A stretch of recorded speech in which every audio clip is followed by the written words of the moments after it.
I'm Don McDermott. I live in Murdock, Washington, kind of between Hood River and the Dalles on the Washington side.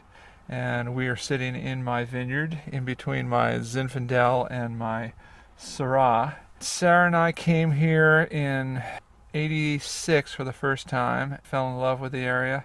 This little piece of paradise. I like to say it's my final resting place.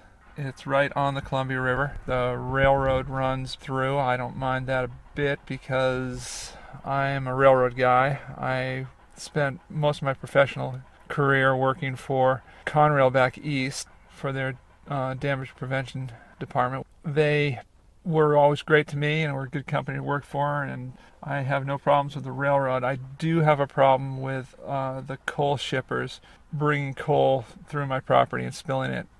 I had friends in the vineyard business that always tried to talk me into putting grapes here, and one day they showed up at the house with 300 Syrah starts and said, "Yep, we're tired of talking about it, let's start it."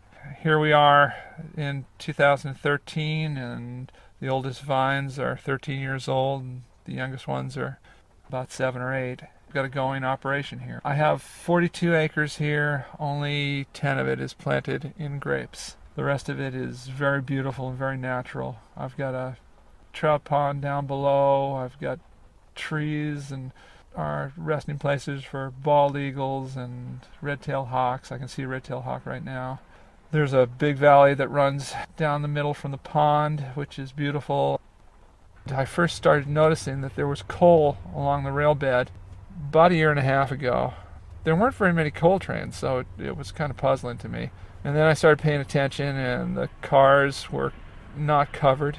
Coal was clearly escaping from the cars. As you walk along the railroad bed, you can see that there's coal sprinkled all along the track. Some places it's quite deep. It's inserted itself into the ballast. It's also sprinkled itself and been sprayed against the banks and up further onto the property. You can come down to the railroad tracks down at my property, and you can fill 5-gallon buckets with coal in 5 minutes. There's that much coal.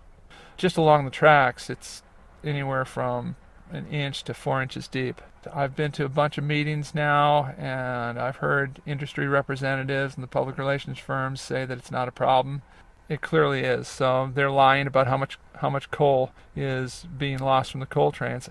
And I've asked the railroad people that have spoken at meetings that question directly in public meetings, and they didn't even try to answer it. They just went on as though the question hadn't been asked. There's no consequence for the coal companies. The coal is so cheap at a maximum price of $1.78 a ton and maybe a minimum price of 35 cents a ton. They don't care about losing a couple tons from every coal car in transit. Most of my life is invested here.